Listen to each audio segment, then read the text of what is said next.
Messieurs les directeurs généraux, directeurs et assimilés, Mesdames et Messieurs les partenaires au développement, Mesdames et Messieurs les représentants du secteur privé national et international, Mesdames et Messieurs en vos rangs et qualités respectifs, distingués invités. Je suis très honoré et à la fois ravi de présider cette cérémonie aujourd'hui au nom de son Excellence Monsieur le Président de la République. Cérémonie extrêmement importante puisqu'elle consacre le lancement du Forum PI Sénégal 2025 qui verra son apothéose certainement, Monsieur le Directeur général de l'APIX, au mois d'octobre. Je voudrais, à l'entame de mon propos, pour avoir été pendant 1 an à la tête du gouvernement du Sénégal, rassurer les Sénégalais que le Sénégal continue à être ce pays qui présente énormément d'intérêt pour les investisseurs de tous ordres. D'abord, pour les investisseurs nationaux, qui évidemment nourrissent le même sens patriotique que nous tous et considèrent que l'essentiel de leur activité doit partir du Sénégal et pour aller plus tard à la conquête de la sous-région, de l'Afrique et du monde, mais également les investisseurs internationaux. J'en ai reçu énormément ces 12 derniers mois, venant de tous les continents, de toutes les nationalités, et qui sont venus réitérer leur intérêt pour le Sénégal, qui est ce pays de l'Afrique de l'Ouest qui présente un certain nombre d'atouts qui ont été largement présentés aujourd'hui par les présentateurs. Je voudrais faire un petit état des lieux. Le Sénégal, sous le magistère de son Excellence le Président Bassirou Diomaye Faye, a fait le choix de la transparence, a fait le choix de la gestion saine, rigoureuse, basée sur l'intégrité des hommes et la transparence dans la communication des chiffres et des faits. Cela a commencé évidemment par un état des lieux, l'audit des finances publiques, qui malheureusement pour notre pays a révélé les résultats que vous connaissez tous.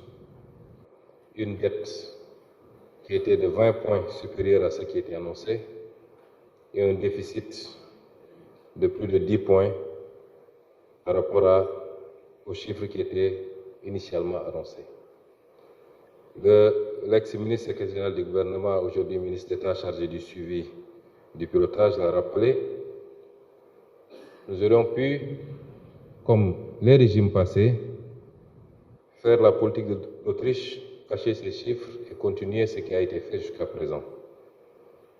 Mais le gouvernement, sous la houlette du président Bassirou Diomaye Faye, a choisi l'exercice de vérité, tout en mesurant toutes les conséquences que nous vivons jusqu'à présent. Mais comme dit l'adage, c'est le difficile qui est le chemin. Soit nous continuons dans la facilité, ou alors pour partir sur de nouvelles bases saines, pour pouvoir impulser définitivement un développement que les Sénégalais attendent depuis très longtemps. Le choix a été vite fait. Nous avons choisi de partir sur cette nouvelle base. Nous en assumons les conséquences.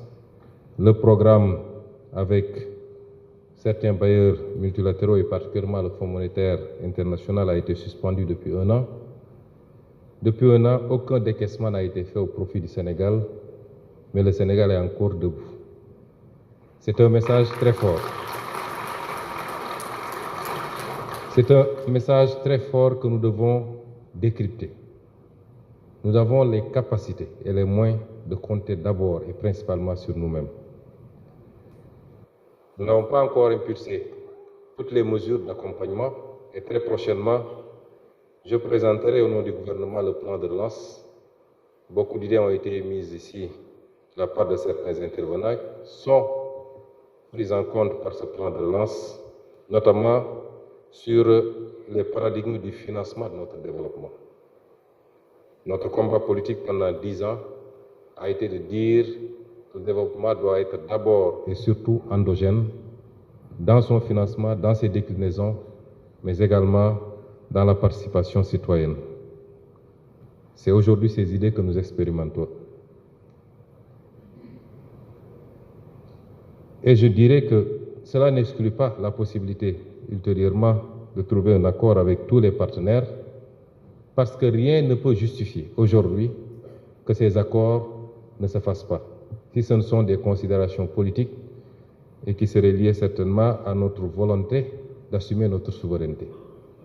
Il est temps que nous puissions y voir clair, parce qu'à chaque fois que des pays africains ont émis cette volonté d'assumer une souveraineté, qui a été le socle du développement de tous les pays qui sont sortis du sous-développement jusqu'à présent, évidemment, nous savons comment ça se passe généralement. Aujourd'hui, il est temps que les discours rejoignent les actes qui sont posés ou les actes rejoignent les discours qui sont prononcés.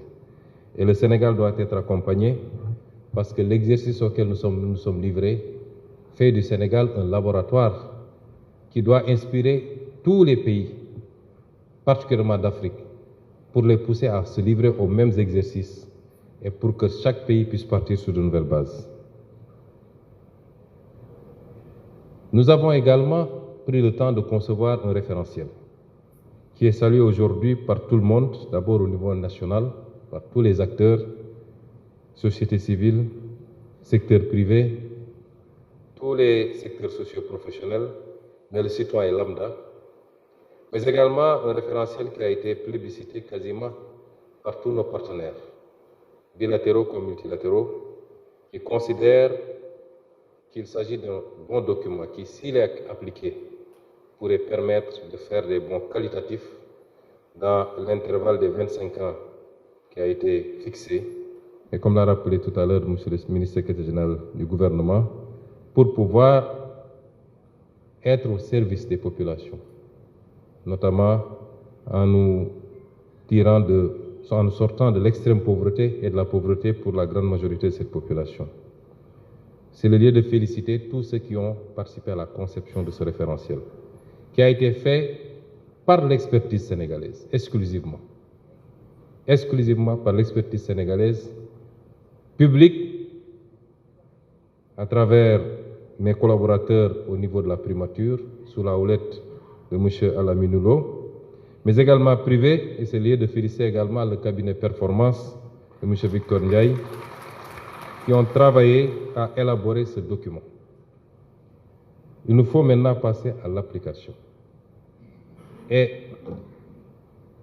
le secteur privé revêt une importance capitale dans tout ce qu'on fait. Ce n'est pas seulement un slogan, et tous les actes qui ont été posés jusqu'à présent l'ont été avec la participation inclusive de ce secteur privé. Le Sénégal est attrayant. Je n'ai pas besoin de revenir sur tout ce qui a été dit. Il est plus qu'attrayant de par sa position géographique, sa stabilité politique, sa sécurité dans tout son espace, en tout cas à l'intérieur de ses frontières. Il est attrayant par sa démographie qui doit être transformée en dividende et non pas en risque ou en charge. Cela passe par la formation de nos jeunes, cela passe par la bonne gouvernance qui permette de replacer les citoyens au cœur des préoccupations de l'action publique, mais également au cœur de l'action du secteur privé. Et c'est pourquoi l'option qui a été retenue, ce n'est pas de continuer à insister sur nos atouts, c'est également de lever les derniers risques ou des facteurs de risque. Le risque sécuritaire ne se pose pas par rapport à ce pays. Nous sommes très solidaires de tous nos voisins qui sont confrontés aujourd'hui à ces problèmes sécuritaires, mais nous continuons d'arrache-pied à travailler, à renforcer les capacités sécuritaires de ce pays, de sorte qu'aucune menace ne puisse venir perturber la stabilité de nos concitoyens, mais également des étrangers qui vivent dans ce pays. Le risque politique n'existe pas au Sénégal, mais il est l'un des rares parce que souvent à l'approche d'élections, c'est les rares moments où il y a quand même des remous au Sénégal et un peu d'instabilité. Je l'ai dit et je le redis, le Sénégal n'a pas de problème politique, puisque ces remous ont jusqu'à présent été relativement contenus, ont permis de continuer à avoir des alternances démocratiques au Sénégal, ce qui peut paraître un exploit dans le contexte que nous connaissons en Afrique généralement. Donc il n'y a pas de risque politique. Et la seule priorité du Sénégal, comme je l'ai dit l'autre jour, doit être économique. Le président de la République l'a rappelé lors de son interview du 3 avril, je crois. Il a été le premier à dire en langue wolof que le Sénégal n'a pas de problème politique majeur. Et je l'ai redit dernièrement lors du lancement d'un programme de financement des jeunes et des femmes. Cela ne veut pas dire pour autant qu'on n'anticipera pas, parce que le climat politique, ce n'est pas un long fleuve dressé pour le sommeil, comme on dit. Toutes les nations ont besoin de se réinventer régulièrement et progressivement. Et c'est ce qui a justifié certainement que le président ait convoqué un dialogue politique, parce que dans notre entendement, il n'est plus question que les élections soient des facteurs de tension dans ce pays. Nous allons avoir désormais des élections les plus transparentes, les plus libres, les plus inclusives, avec des autorités totalement autonomes pour être équidistantes et pouvoir arbitrer dans la plus grande transparence les joutes politiques. Les risques de gouvernance, Monsieur le secrétaire général, Monsieur le ministre d'État l'a rappelé aujourd'hui, c'est le fondement de notre combat politique. À la limite, lorsque nous avons démarré notre action politique, d'aucuns nous considéraient comme des lanceurs d'alerte. Nous avons été les premiers à poser un certain nombre de débats sur la fiscalité, sur la gestion des ressources naturelles, le pétrole, le gaz, sur beaucoup d'autres aspects, les marchés publics. Et c'est pourquoi cette problématique reste au cœur de notre action aujourd'hui. Elle ne se déroule pas sous la forme, comme certains ont voulu le dire, d'une traque à l'opposant ou d'un règlement de compte. Il n'y a pas de compte à régler ici. C'est simplement une exigence à la fois étatique, administrative, mais également simplement citoyenne, une forte demande que ceux qui ont eu à gérer, à exercer les responsabilités publiques puissent rendre compte, et ça se passe comme ça dans tout pays qui se respecte. Nous qui sommes aujourd'hui dans cet exercice, nous serons évalués, même avant la fin de notre mandat. Après la fin des mandats, le même exercice continuera à être livré et les conclusions seront traitées de la même manière. Un pays ne se gère pas dans l'opacité et le bien public doit revenir au public et non pas à des intérêts privés. Et nous continuons à dire ce qui a fondé la création de notre parti, le travail, parce que c'est le patriotisme d'abord, le travail et l'éthique continuent à être au cœur de notre action gouvernementale. J'ai parlé tout à l'heure de l'héritage financier qui, en soi, parce que nous aurions décollé depuis longtemps si on n'avait pas trouvé cette situation dont nous avons hérité. Mais nous ne sommes pas là pour nous plaindre. Les problèmes sont là pour être surmontés, surtout quand vous avez bénéficié d'un mandat du peuple sénégalais. Les défis. Nous avons énormément de défis et le défi globalement du climat des affaires, qui est déjà très bon, il faut qu'on le dise, mais il faut qu'il évolue. Et c'est pourquoi nous allons impulser un certain nombre de réformes. La réforme du Code général des impôts, pour la première fois, comme l'a rappelé M. Lam, elle est impulsée à partir de ce niveau politique. Parce que pour nous, les réformes doivent s'inspirer d'une vision politique. L'aspect technique vient en apprend. Et c'est pourquoi nous allons nous-mêmes superviser toutes les réformes. La réforme du Code général des impôts une réforme importante, celle du code des douanes, parce que tout à l'heure, monsieur le représentant du patronat a parlé des aspects répressifs des codes, mais il n'a pas parlé des aspects permissifs également de ces mêmes codes. Et c'est pourquoi il faut qu'on revoie beaucoup de choses. Le DG de la PIX a dit que le secteur privé ne demande plus des exonérations, en tout cas sous certains formats. Je suis tout à fait d'accord, parce que ce pays a eu également, c'est vrai, des codes assez permissifs qui permettaient d'arrêter à tour de bras, par exemple, assez répressifs du moins, mais également a eu des codes très permissifs qui nous ont fait perdre énormément. Vous ne pouvez pas imaginer que dans des secteurs productifs, extractifs, tels que les secteurs miniers, les cimenteries, etc., qu'en phase d'exploitation, sur 20 ans, 25 ans, 30 ans, les entreprises puissent continuer à bénéficier d'exonérations. C'est des centaines de milliards qui ont été compromis et qui auraient pu valablement renforcer les capacités d'action de l'État. La réforme foncière, qui me semble être l'une des plus importantes et dont on parle très peu. Et nous sommes en train de figer les termes de référence. Je crois que pour les acteurs privés, le régime foncier est évidemment extrêmement important, en ce que ça permet la possession, ça permet également de pouvoir traiter avec des institutions financières. La territorialisation des politiques publiques. Ce qui a été présenté ici à l'APIX ne sort pas du triangle Dakar-Mbour-Thiès en réalité, qui peut-être fait moins de 5% du territoire national. Beaucoup de choses ont été faites, mais sont restées concentrées dans presque la presqu'île du Cap-Vert et un peu sur la région de Thiès. Évidemment, notre préoccupation, c'est de pouvoir beaucoup plus travailler à la territorialisation pour pouvoir figer les populations chez elles et mettre un terme à l'exode rural, mais surtout créer les conditions de l'épanouissement des Sénégalais là où ils sont et mettre les éléments là où la production se fait réellement. La production agricole, la production minière, la production... Je crois que dans les statistiques, il était établi que théoriquement,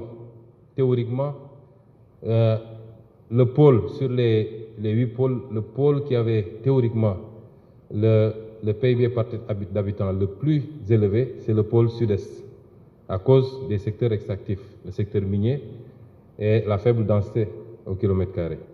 Mais en réalité, c'est le pôle le plus pauvre du Sénégal.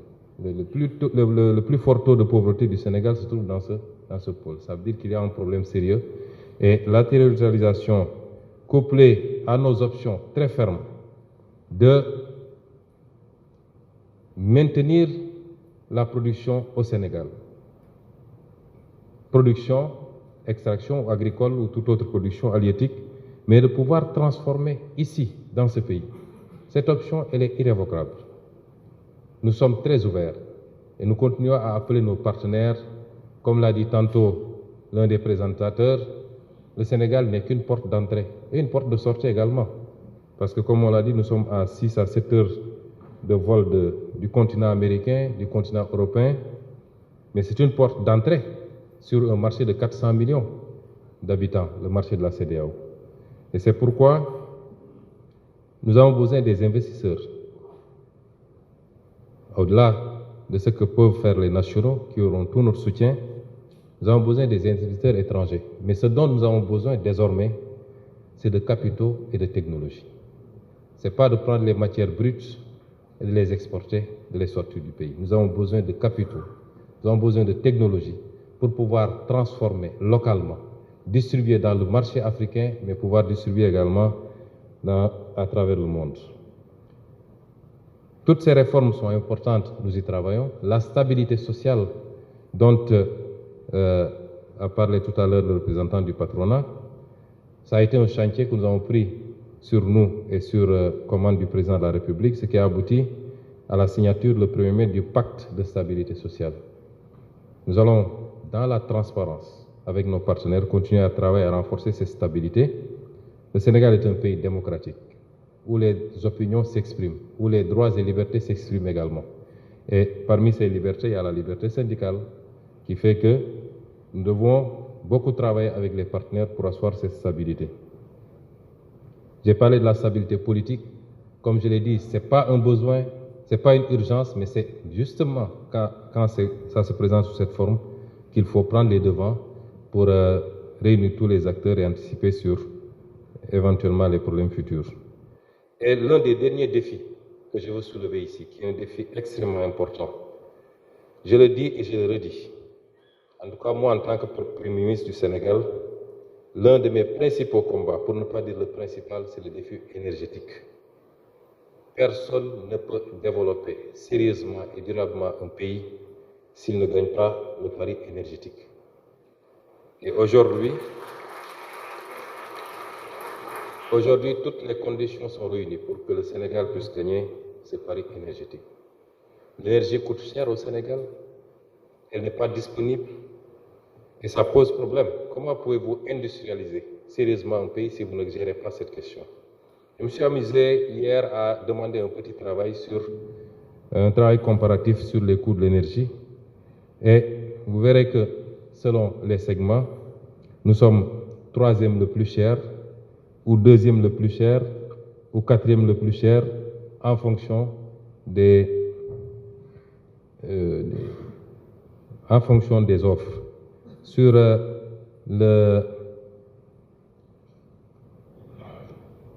Sur la haute tension, qui doit intéresser nos industriels, les cimenteries, en tout cas les industries lourdes, nous sommes le troisième pays le plus cher sur le barème que j'ai fait établir. Il n'y a que l'Allemagne qui est à 131 francs et le Japon qui est à 104 francs qui nous devance. Le Sénégal est à 91,84 francs. Là où des pays à côté, comme la Côte d'Ivoire, sont à 72. Évidemment, le choix est vite fait pour les investisseurs si on ne règle pas cette question d'aller voir ailleurs. Mais vous voyez que des pays comme le Qatar, qui est à 13 francs, l'Arabie Saoudite à 16 francs, l'Algérie à 16 francs, la Chine à 45 francs et les États-Unis à 52 francs. Quelle est la différence? C'est que ces pays-là ont des ressources naturelles dont ils se servent d'abord pour leur propre consommation avant d'exporter. Et nous avons fait le choix contraire. C'est pourquoi l'une des batailles sur lesquelles nous comptons sur tout le peuple sénégalais, secteur privé, syndicats, citoyens lambda, c'est celui de la réappropriation de nos ressources naturelles.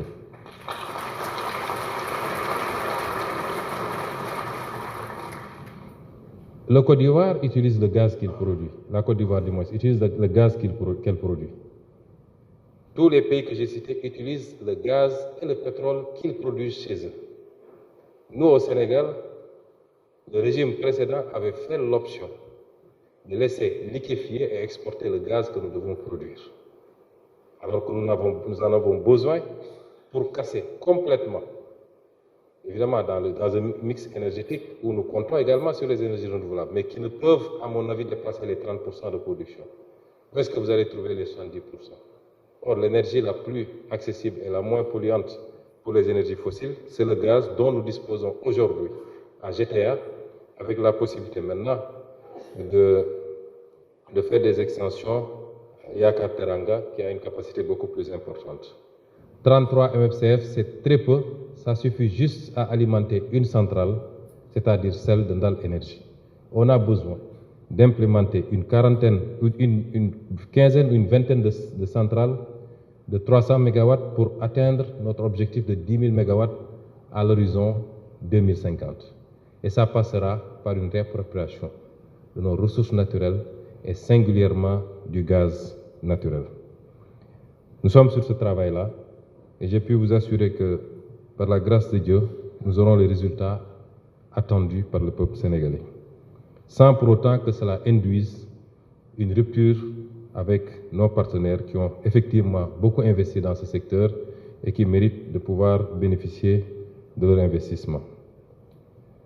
Et tout ce que nous faisons, j'ai beaucoup insisté sur Sénégal porte d'entrée et porte de sortie, et c'est pourquoi nous continuons à réaffirmer notre vision panafricaniste, sous-régionaliste.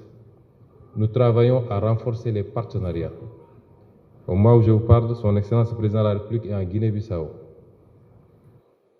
pour renforcer ce partenariat-là. Et moi-même, dans 2 jours, j'entamerai un périple en Côte d'Ivoire, en Sierra Leone et en Guinée-Conakry. Parce que imaginez ce qu'on peut faire avec le gaz sénégalais, couplé à la bauxite de Guinée, ou offert de la Sierra Leone, mais c'est extraordinaire ce qu'on peut faire. Voilà les sources de développement sur lesquelles nous devons travailler. Et il nous faut travailler avec ses voisins, avec tous les pays de la sous-région, au-delà des clivages politiques, qui, à mon avis, restent cantonnés à des constellations politiques. Nos peuples sont condamnés à travailler ensemble, à coopérer, parce qu'aucun développement sérieux et durable ne peut se faire de manière isolée pour chacun d'entre nous. Voilà une brève déclinaison de notre vision de ce que doit être le Sénégal et ce qu'on attend du secteur privé. Nous attendons de ce secteur privé, national comme étranger. Le Sénégal est un pays d'ouverture, est un pays de tolérance, où il fait bon vivre pour tout le monde. Ceux qui viennent pour représenter leur pays, certes, souvent s'y plaisent tellement qu'ils finissent par s'installer, pour certains. Et ce pays-là va continuer à être ce qu'il est, parce que c'est un héritage de nos pères et de nos grands-pères. Nous pouvons faire autrement.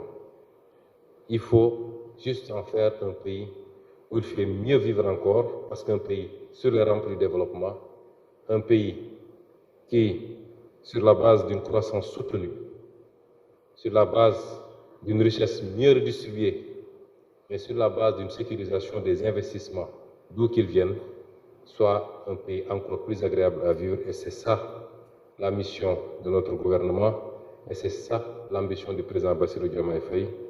Je vous remercie pour votre attention et vous donne rendez-vous au mois d'octobre pour la poursuite du forum. Merci beaucoup.